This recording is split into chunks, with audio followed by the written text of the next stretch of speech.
Une armée qui se bat pas et dont je suis sûr par contre de l'inaptitude, c'est l'armée allemande. Parce que le peu de fois où elle s'est battue en Afghanistan, si vous voulez, si elle aurait voulu tuer les talibans de rire, elle se serait pas pris différemment.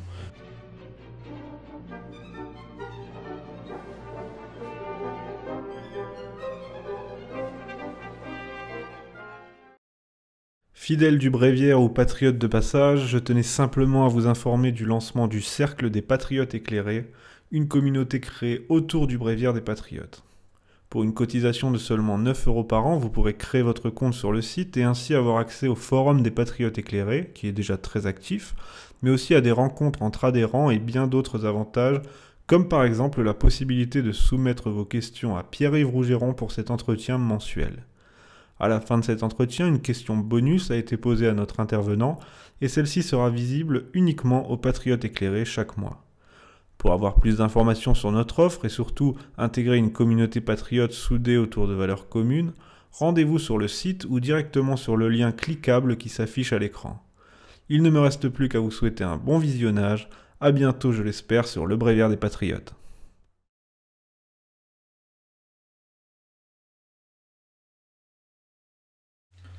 Pierre-Yves Rougeron, bonjour. Bonjour. Merci de nous accorder cet entretien du mois de février 2015. Et bonjour à nos lecteurs qui nous suivent depuis maintenant 4 ou 5 entretiens, je crois, avec toujours la même fidélité. On va commencer comme d'habitude par l'actualité du Cercle Aristote et ses publications. Alors, ce mois-ci après l'ouvrage, là nous sommes toujours dans le numéro 12 de Perspective Libre sur l'homme sans lien. Ça va être le dernier mois, vu que le mois prochain sortira Le Retour de l'État, le 13e numéro. Et la maison d'édition Perspective Libre donc, a publié l'ouvrage de Morad El-Attab et Philippe Jumel, Les mécanismes de la crise. Et cet ouvrage, Autopsie d'un désastre économique, de notre ami, l'économiste et philosophe Norman Palma, donc, qui a été dans les années... Alors, un homme absolument... à l'image de Morad El-Attab également, c'est des gens absolument fascinants par rapport à leur pensée, à leur vie. Norman il a un triple doctorat et il a fait ses études en Allemagne. Quand il est arrivé en France, c'était le gauchisme, et il a été recruté dans l'équipe Deleuze parce qu'il fallait un latino-américain de service. Et c'était le grand colloque international de Deleuze sur Nietzsche, qui parlait du nietzschéisme de gauche, sujet sur lequel nous allons revenir, à mon avis, par rapport à Michel Onfray. Alors le nietzschéisme de gauche, c'est un serpent de mer qui court depuis Georges Bataille. Et Norman est un spécialiste de la pensée d'Aristote et un spécialiste des pensées, des rapports entre philosophie et histoire des étalons monétaires. C'est un des plus grands spécialistes des étalons monétaires francophones, Norman Palma. À l'époque, il leur a dit très gentiment... c'est aussi débile que dire Nietzsche était de gauche, que de dire que Nietzsche était nazi, parce que sa sœur aurait remis sa canne à Hitler, quoi. Parce que le mythe de Nietzsche nazi, ça vient de ça. Ça vient que... alors que le nietzschéisme, déjà, n'est pas une pensée politique, et surtout pas rattachable à l'horreur du national-socialisme allemand. Or, si vous voulez, Deleuze l'a très très mal pris. C'est là où on voit ce qu'une part de l'extrême gauche peut être au fond d'elle-même, c'est-à-dire que très sectaire. Et donc Norman Palma l'a payé de sa carrière universitaire, donc il est devenu prof à Paris, je crois que c'est Paris 8. Et dès les années 80, c'est l'un des spécialistes de la crise de la dette du tiers-monde, de la critique du franc CFA, et donc ce sera l'un des premiers critiques de l'euro.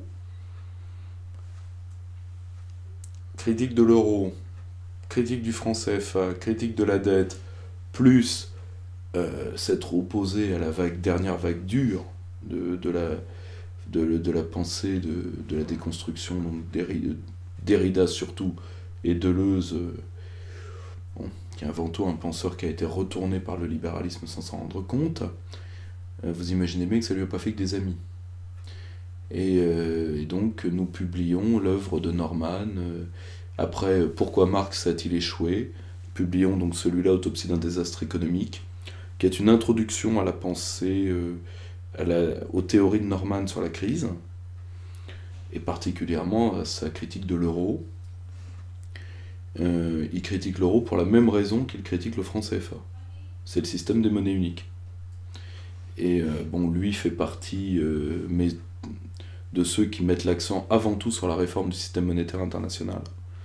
Et lui, partisan d'une logique de retour à un certain type d'étalon or, ce qu'il appelle l'étalon or anglais.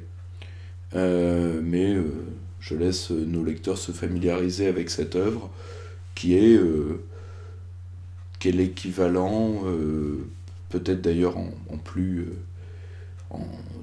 délié de quelqu'un comme Antal Fekete à l'étranger. C'est un très très grand esprit, Norman. Donc je suis très, très fier d'être son éditeur. Et donc pour cette autopsie d'un désastre économique et son dernier ouvrage, nous en publierons un autre sur l'Amérique latine cette fois-ci à la rentrée. Très bien, on va passer à la partie réplique maintenant, qui consiste à des réponses de votre part suite à des remarques ou critiques reçues lors des précédentes vidéos. Alors on a un lecteur qui remarque que vous critiquez les manifestations, que ce soit la manif pour tous ou la manif pour Charlie, en soulignant qu'il y a toujours une certaine récupération là derrière. Tout à fait. Et d'un autre côté, vous dites qu'il fallait peut-être, à un moment, vous dites qu'il fallait peut-être être aux deux manifs. Alors notre lecteur, il voit une contradiction. Non, c'est vous voulez, là, c'est de la sémantique pure. C'est soit on accepte le principe des deux manifs, soit on les refuse toutes les deux, mais on n'accepte pas l'une contre l'autre au motif qu'il y a eu récupération politique, parce qu'il y a eu récupération politique des deux. D'autre part, il y a quelque chose qui m'effraie beaucoup plus dans ce type de critique, c'est, à un moment, Durkheim avait posé que pour faire société, il fallait savoir parfois pleurer ensemble. Un homme qui a fait une magnifique intervention sur l'affaire de Charlie Hebdo, c'est Michel Maffesoli. Je renvoie les lecteurs. Michel Maffesoli, qui est un penseur complexe, un très grand érudit, mais également quelqu'un de très désespérant à lire, sur bien des points, un grand intellectuel. Et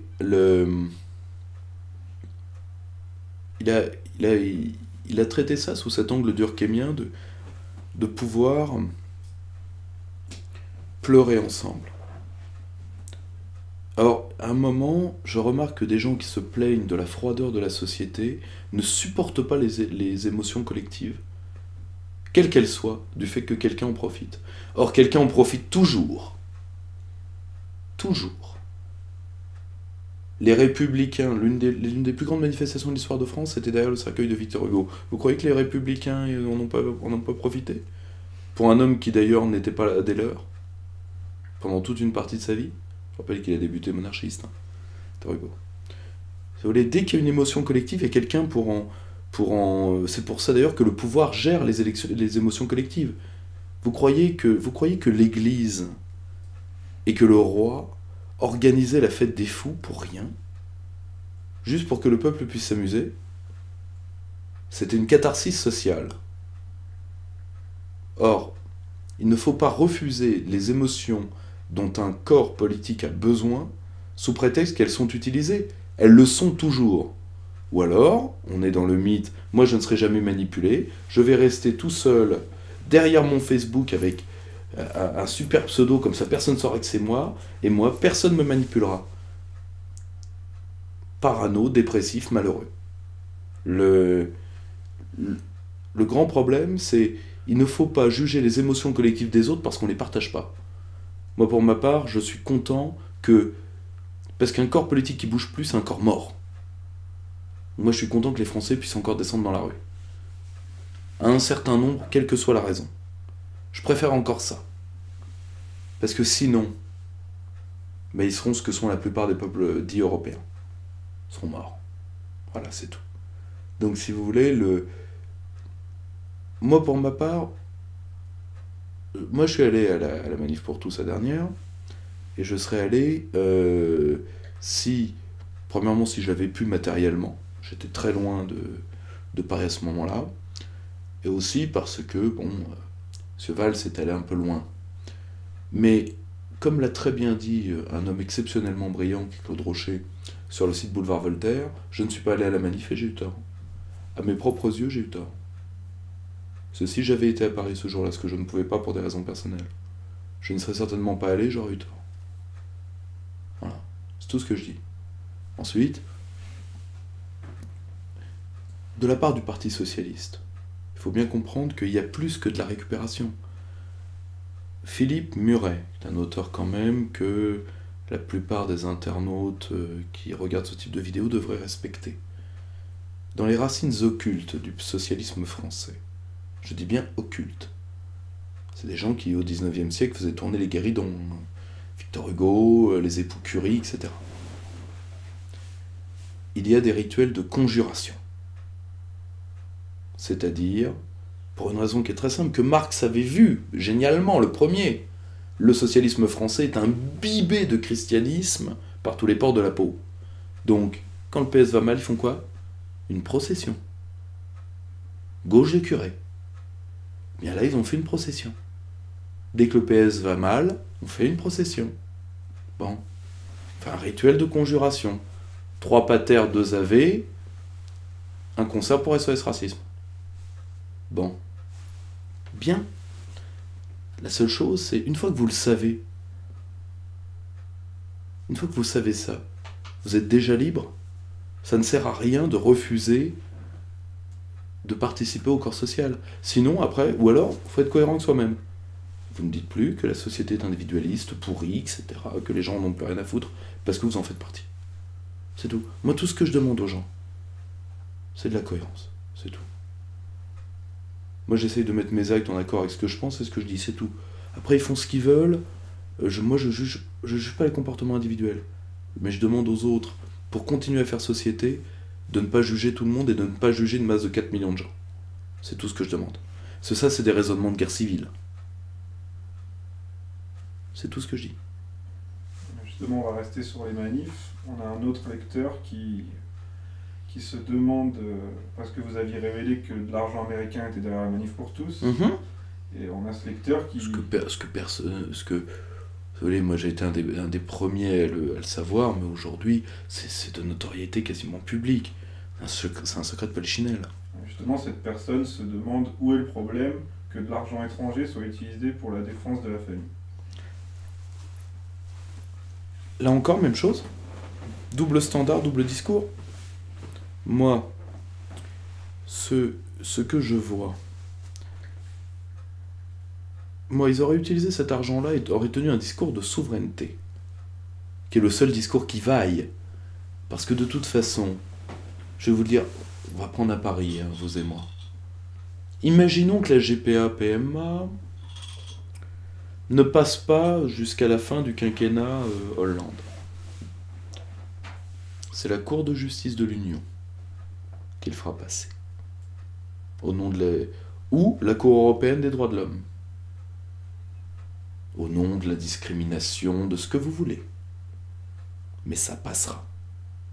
Je crois d'ailleurs que la jurisprudence communautaire en termes de vente d'enfants a eu une évolution intéressante récemment. Donc voilà. Moi, tout ce que je demande, c'est que la seule question politique qui vaille, c'est la question de souveraineté. Tout le reste, c'est gratte-moi le dos. C'est tout. Point.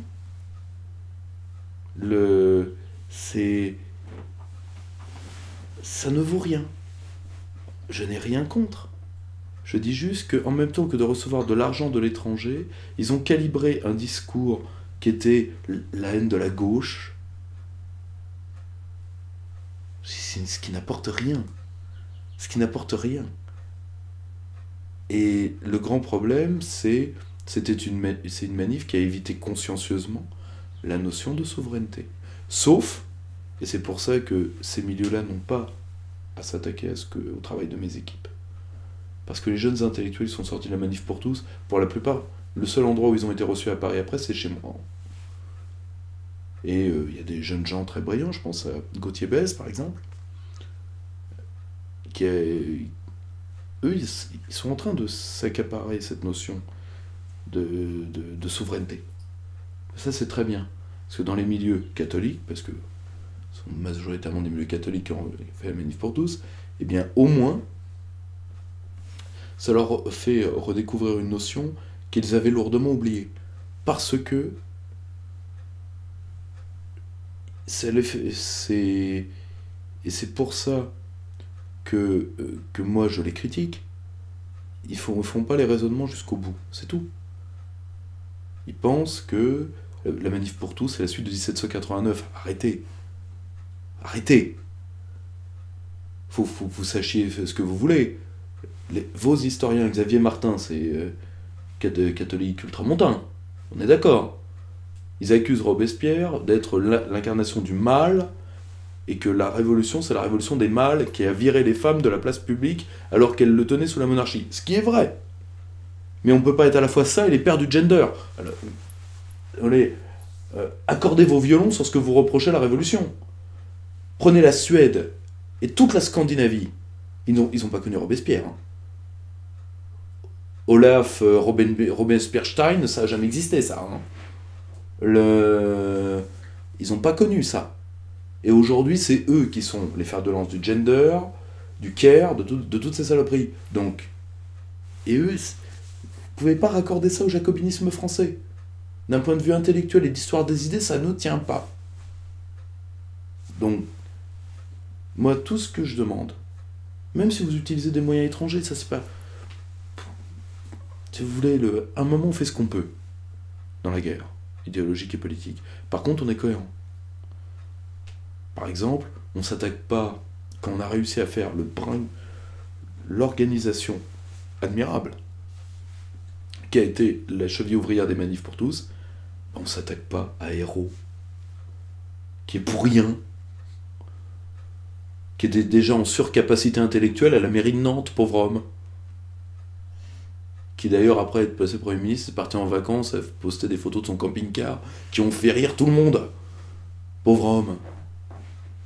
Tirer sur une ambulance n'est déjà pas d'une très grande galanterie, mitrailler un corbillard est une faute de goût.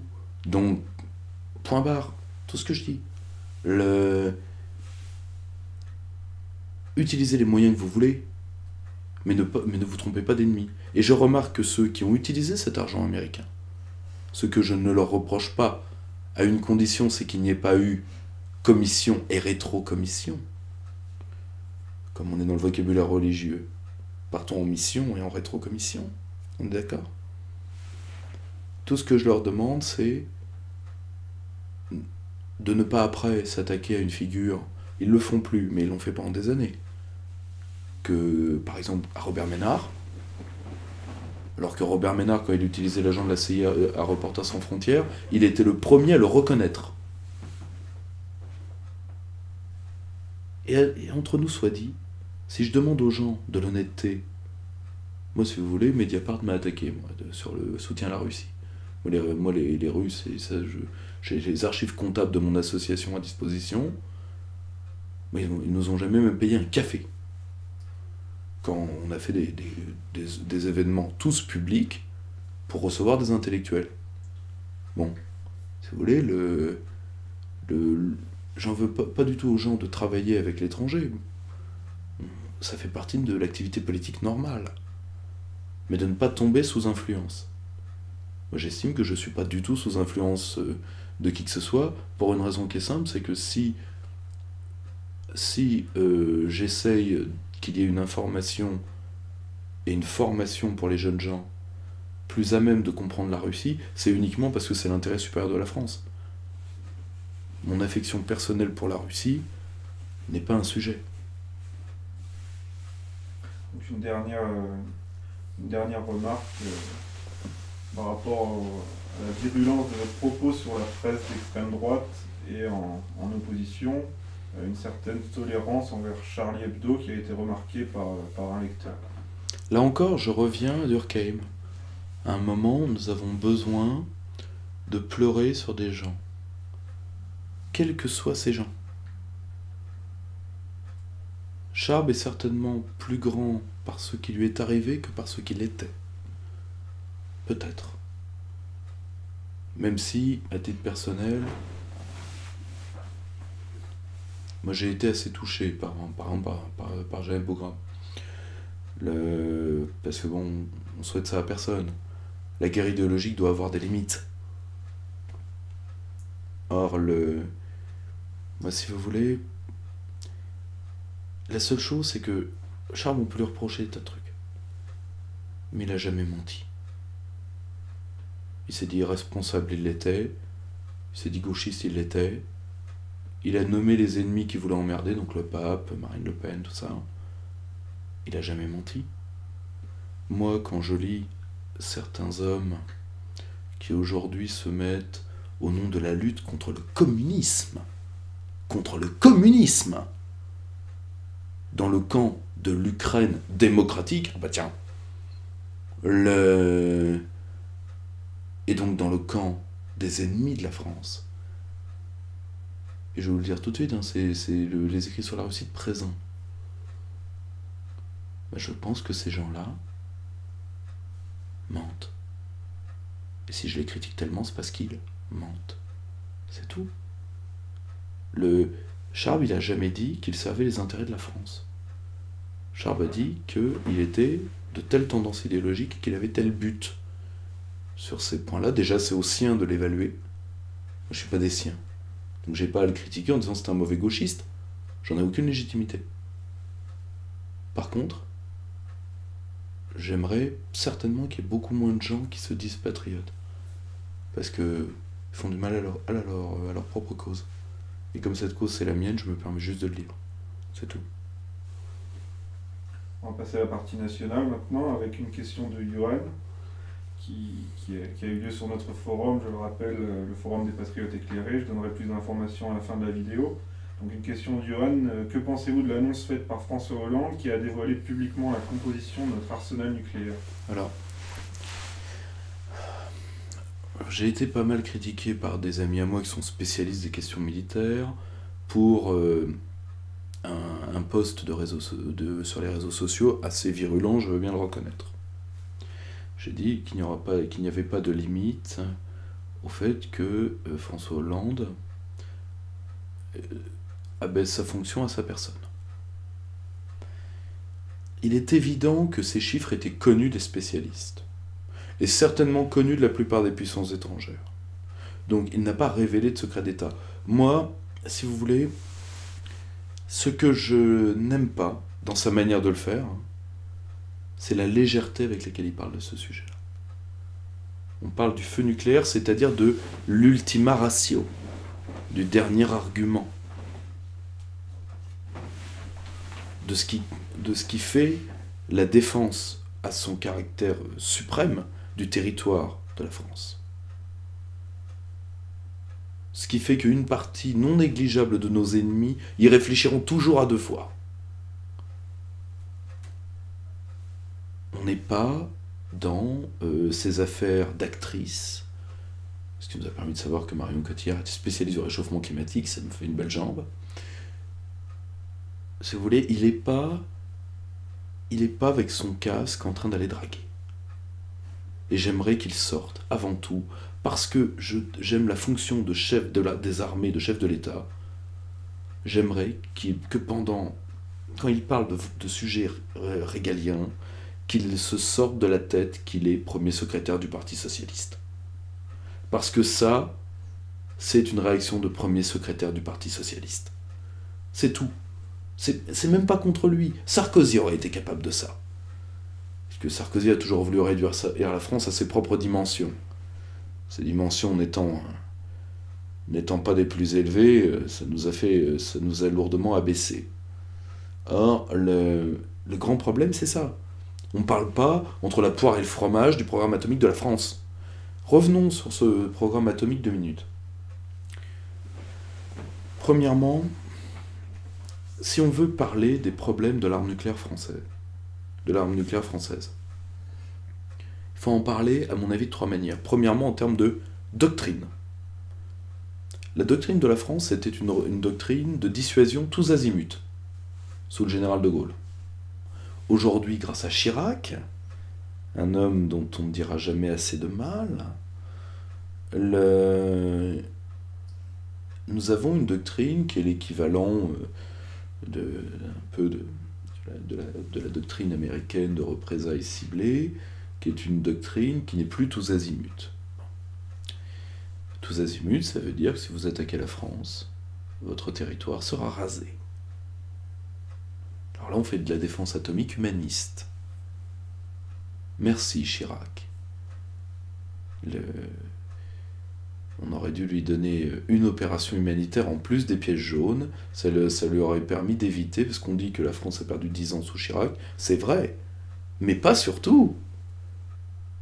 On dit que Chirac n'a rien fait, c'est vrai, mais le peu qu'il a fait nous a nui. Donc peut-être aurait mieux valu qu'il ne fasse rien du tout. Mis à part la guerre d'Irak, mais sur laquelle il y a eu beaucoup de mousse et il y aurait beaucoup de choses à dire. Or, le grand problème, c'est que premièrement, la logique de l'arme nucléaire française doit retourner tous azimuts. Deuxièmement, il faut arrêter de prendre l'arme nucléaire comme une excuse pour saigner l'armée. Je dis excuse, parce qu'en même temps, ceux qui saignent l'armée veulent aussi détruire à terme l'arme nucléaire. Ce qui est le cas de certains généraux, qui n'honorent pas leur uniforme, et qui sont généralement d'ailleurs les alliés de M. Rocard. Tiens.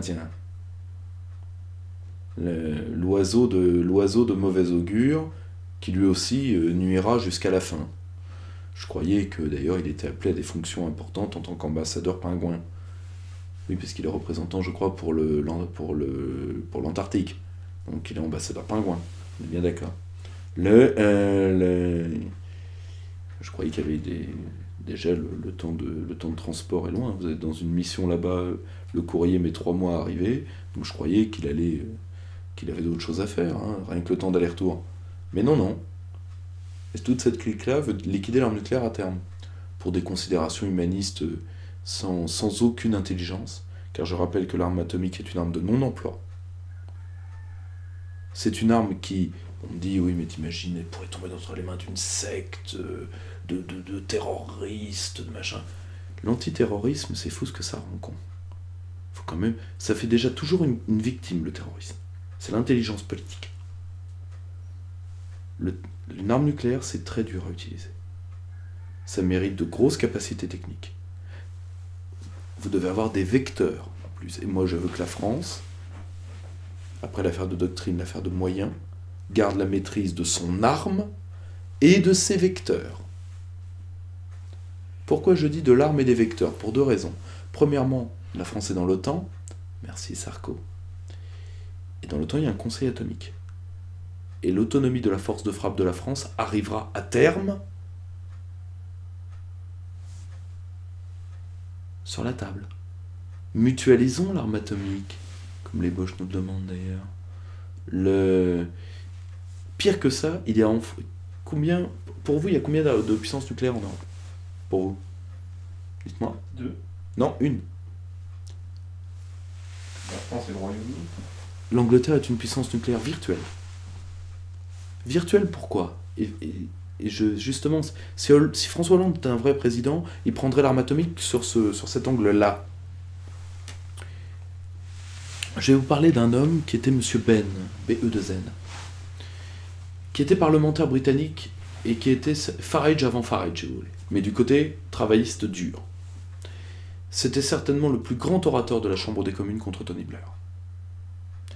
À plusieurs reprises, et je mettrai certainement ces documents en traduction sur le site du Cercle Aristote bientôt,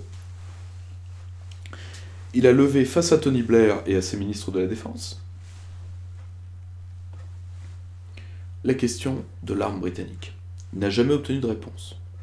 Or, je rappelle que la tradition parlementaire britannique est une tradition très codifiée et qu'on n'essaye jamais de faire taire un parlementaire.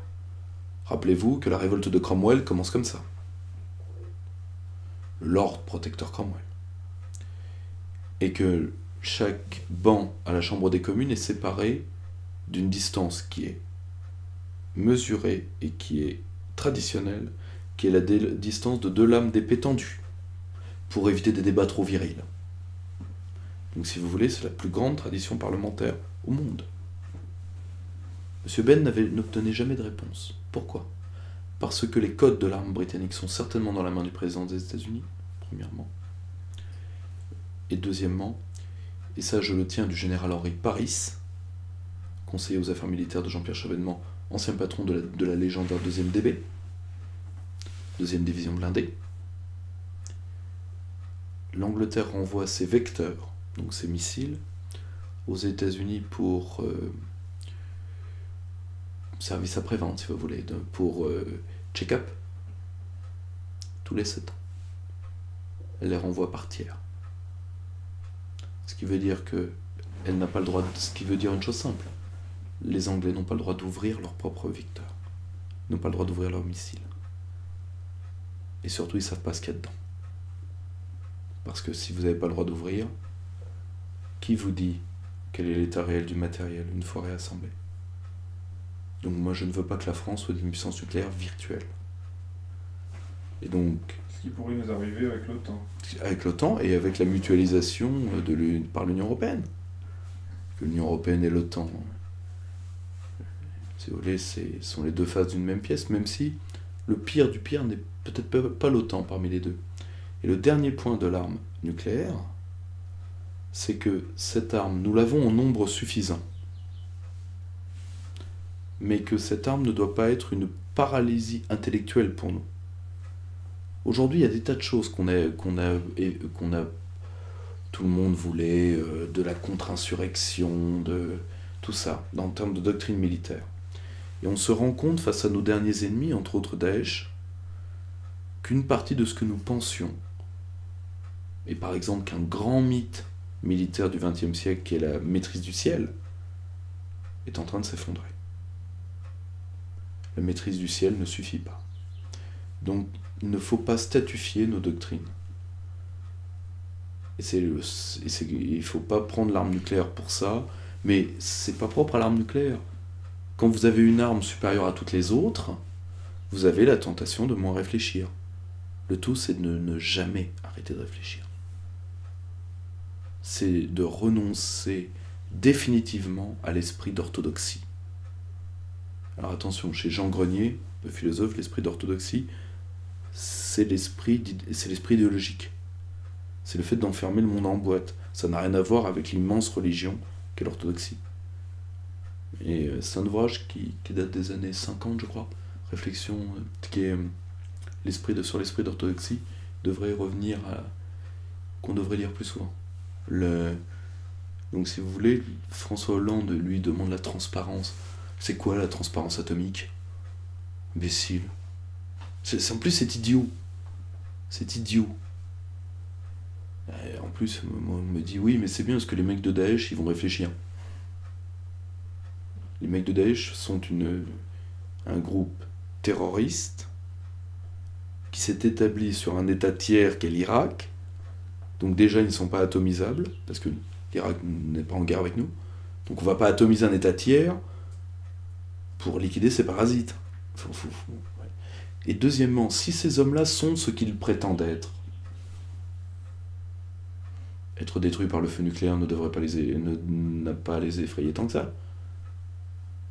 Si je les ai bien lus, parce que après la mort il y a quelque chose, donc ça les gêne moyennement. Nous sommes d'accord. Donc ça fait réfléchir Daesh. Déjà, est-ce que Daesh est capable de réfléchir? Première question. Donc si vous voulez, je n'aime pas la légèreté. Là encore, il est dans le président normal. Or, la constitution de la Ve République demande à ce que le président soit tout, sauf un homme normal. Bientôt, on aura la transparence jusqu'au bout, la transparence dans la guerre, c'est-à-dire on révèle nos positions à l'ennemi.